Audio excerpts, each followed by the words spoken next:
Friends, আজকে আমি আপনাদের রুই মাছের বড় বড় পিস ভাজা তৈরি করে দেখাবো।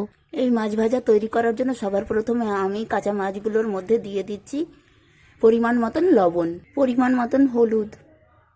লবণ এবং হলুদ গুঁড়ো দিয়ে প্রথমে মাছের পিসগুলোকে ভালোভাবে মাখিয়ে নিচ্ছি। খুব ভালোভাবে মাছের পিসগুলো তেল, লবণ এবং হলুদের গুঁড়ো মাখানো হয়ে গেছে। এবারে নিয়ে নিয়েছি একটা ফ্রাইং প্যান, দিয়ে দিয়েছি পরিমাণ মতো তেল। তেলটা গরম হয়ে গেছে, তাই মাছের পিসগুলো তেলের মধ্যে এক এক করে দিয়ে দিচ্ছি। মাছের সব টুকরোগুলো একসঙ্গে তাওয়ার মধ্যে দিয়ে দেওয়া হয়েছে। মাছের পিসগুলোর এক সাইড ভাজা ভাজা হয়ে এসেছে, তাই আমি এবারে মাছগুলোকে উল্টে পাল্টে দিচ্ছি।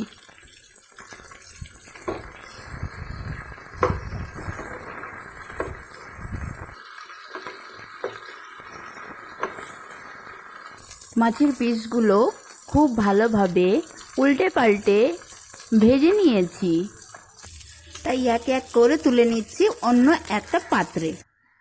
দেখুন বন্ধুরা, মাছ ভাজারগুলো কত সুন্দরভাবে লাল লালভাবে আমি ভেজে নিয়েছি এবং পুরোপুরি কমপ্লিট হয়ে গেছে মাছ ভাজাটা।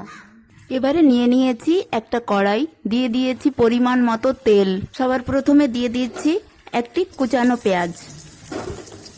পেঁয়াজ কুচির মধ্যে দিয়ে দিচ্ছি 1 চা চামচ আদা, রসুন এবং শুকনো লঙ্কার পেস্ট, 2-3টে তেজপাতা। পরিমাণ মতো দিয়ে দিচ্ছি লবণ, হলুদ গুঁড়ো, জিরে গুঁড়ো এবং ধনে গুঁড়ো। সবগুলো মশলা নেড়ে চেড়ে একসঙ্গে খুব ভালোভাবে মিশিয়ে নিচ্ছি।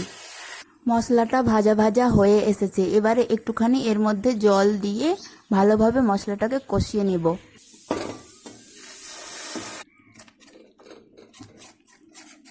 মশলাটা খুব ভালোভাবে কষিয়ে নিয়েছি, এবারে দিয়ে দিচ্ছি পরিমাণ মতো জল। কড়াইয়ের মধ্যে মশলা দেওয়া জলটা টকবক করে এই ফুটন্ত জল বা ঝোলের মধ্যে আমি এক এক করে মাছের পিসগুলো দিয়ে দিচ্ছি।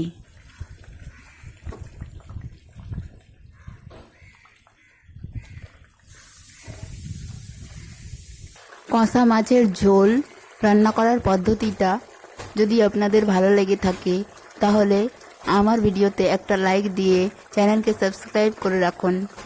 কষা মাছের ঝোলটা পুরোপুরি কমপ্লিট হয়ে গেছে, তাই ঢেলে নিয়ে অন্য পাত্রে আপনাদেরকে দেখিয়ে দিচ্ছি। আমার এই মাছ ভাজা এবং মাছের ঝাল রান্না করার রেসিপিটা আপনাদের কেমন লাগলো কমেন্ট বক্সে অবশ্যই জানাবেন। দেখা হবে পরবর্তী ভিডিওতে।